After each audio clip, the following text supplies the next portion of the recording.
the law of savings. As money begins to come, so you are already now involved, you are making money. Because income is about making money. And let me say this, focus on making a lot of money. Don't just make money, focus on making a lot of money. Because the moment you start making money, demands will begin to increase on your life. Without anybody coming to look for you, to say even help me, the moment you started making money, you began to see things you were not seeing before that you need to attend to. It was when you started started making money that you now realize how bad your shoe is. Am I the one that been using this shoe? That's why you suddenly realize this car that you praise God, this that you worship God, this you are so happy. This car is when you start making money. You now start noticing that the car is not moving straight. That's why you now notice that the interiors of the car, they are now old.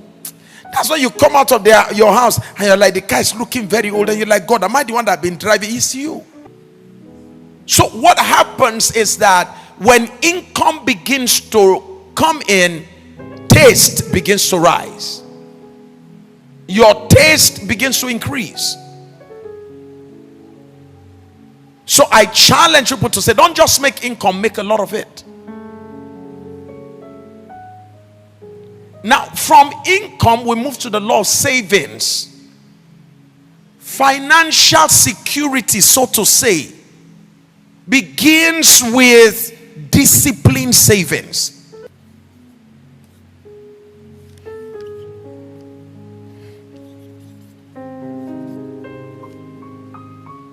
Call it the fruit part, flesh part.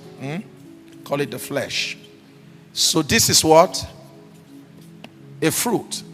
And I said to you, I said, have you noticed that most times the seed in the fruit is always very small? The fleshy part of it is usually much. Am I correct? Mesocarp, endocarp. Somebody just like, yeah, I just remember that Greek now. Okay? So, here is the flesh of it. Think about a mango. We will not have mango trees in constant production if those who eat mango fruit eat the flesh and the what? The flesh is given, the whole flesh is given for you to what? But please make sure you set aside what? The seed. The seed is to be able to germinate another tree. And from that tree, we can now have more fruits. So if you be patient enough and delay the desire to eat the fruit, the seed, and plant it, and make do with the flesh that is available to you, what will then happen over time is that you will have many trees, many mango trees, and multiple fruits. Enough to even have a moment where you can eat part of the seed, but you'll not be affecting the trees. For a man who owns mango trees, if he chooses to eat mango seed, he already has trees that will regenerate them. It will take you time to catch what I just said. For a man who has mango trees, the man has paid the price to develop, to create an orchard. He has created a massive farm where you have thousands of mango trees. If the man chooses to say, I will be eating the mango plus the seed from my mango trees, so don't forget that it is the mango and the seed is eating. It's not eating the trees. He has entered a realm in his life whereby what he eats from the mango tree cannot reduce him, because the tree will regenerate it again. But it took him years. Am I talking to somebody here? It took him years to be able to achieve this. That is why the journey towards wealth creation requires patience. It will take time. But the earlier you begin, the better. So for a Warren Buffett, who is a billionaire today, if he chooses to buy a private jet, a Citation jet of $50 million, sir, that is not going to affect him negatively, because he already has a system, a wealth creation system. Are you following what I'm saying now? He already has trees that will always produce fruits. So whatever fruit he chooses to eat, there are still trees that will generate fruits to cover up for what he has eaten. That's why some of them can give out, you can hear, oh, they just give, this one just give out $50 billion, $50 million. They just give it out like that. You know why? They can easily do that now, because the trees are in place, so you can give up the fruits. That is why farmers, oh come on, you're going to get it now. That is why farmers who have plantations, farmers who have mango plantations or orchard, whatever you call that, farmers who have that, have you noticed that when the season comes, they can pluck the mangoes and sell to you? All right, they don't remove the seed from the mangoes, okay, because already they have the trees. The only thing they may choose to do is, if they want to expand the field, they want to have more trees, they can now selectively keep some mangoes, take the fruits, plant again, so they expand their field. But listen, when the time comes, they can sell off fruits plus the seed. That one I'm talking about, fruit plus the seed, the flesh plus the seed. They can give that to you and it doesn't reduce them.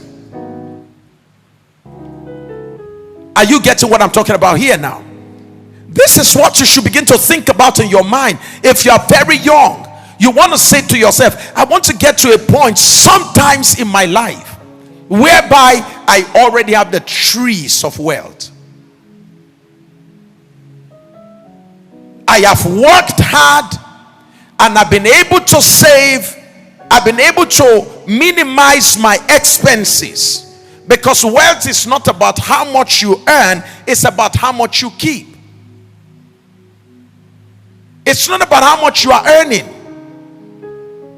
It's about how much you're able to keep from what you are earning. This is where the rubber meets the road. This is where discipline is needed. This is where keeping your expenses below your income matters.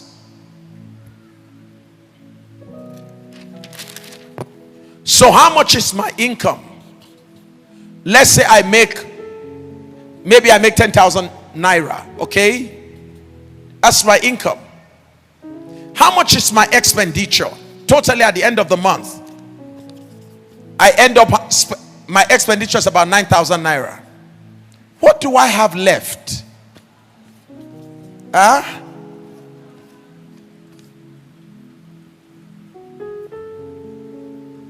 Some of us, your income is 10,000 naira, your expenditure is 15,000 naira. So you are at minus what? The month is not done, you are in debt.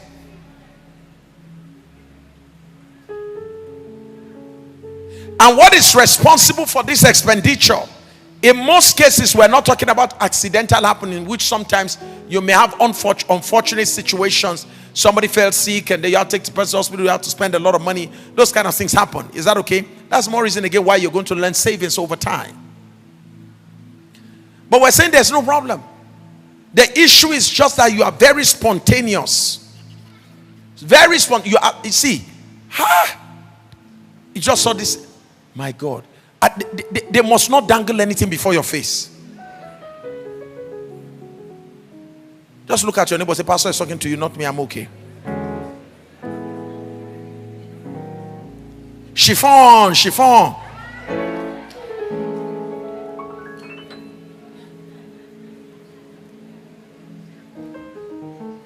Gym. You know that's the latest one now. You go and register in a gym. How much are you paying in a gym per month? Big question. When you go to the gym, what are you doing? I just decide to check if there's a brother here. If there's a checking if you're going to find a girl here. If somebody can just admire you, you are beautiful. That's why you pay to be admired. That's what you're doing. But let's even assume that that's okay with you. You just choose to do that. We're saying, can you look at your expenses? And big question. Do you need to be spending on the things you are spending on now?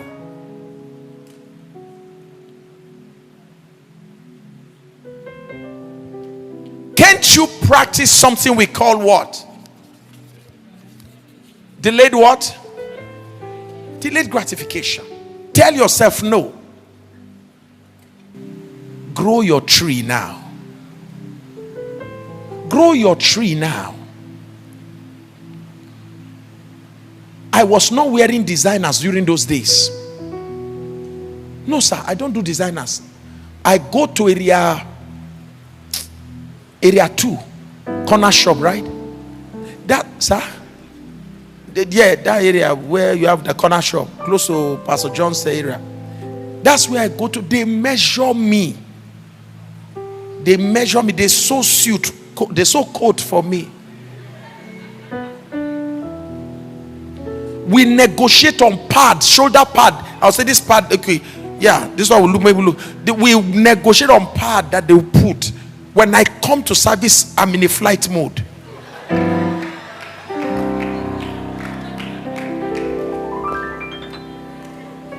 Are you hearing me?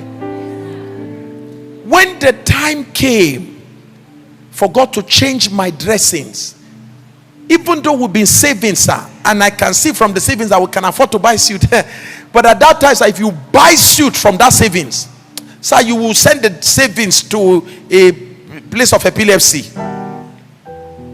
So I said to myself, sir, it's not yet time. When the time came, God had to use somebody, sir. So, Pastor, I'm going to buy you suits. And the person bought me suits.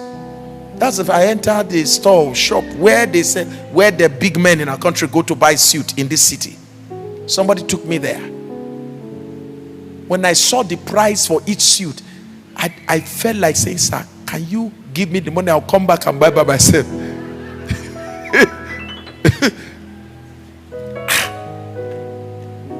At another time, it was your brother, sir.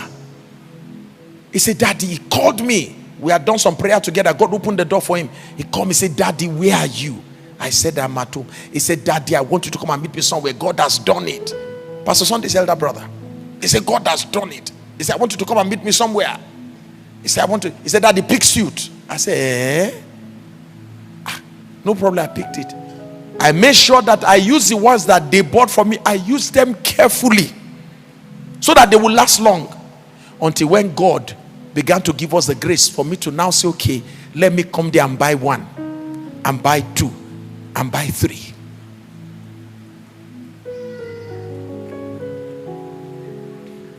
At that time, my wife buys her clothes from Wuse. Once in a while, some members will remember and give her something. But sir, we know they go past our level. We're going to Wuse, we buy a correct cloth. Sew the ones we can sew. I'll tell you why we can now, and we have already said that in our teaching in the early days, that the days will come when we can, out of the dividends of our investment, am I correct? That's what it is we taught. From the dividends of your investment, you can buy anything you want to buy.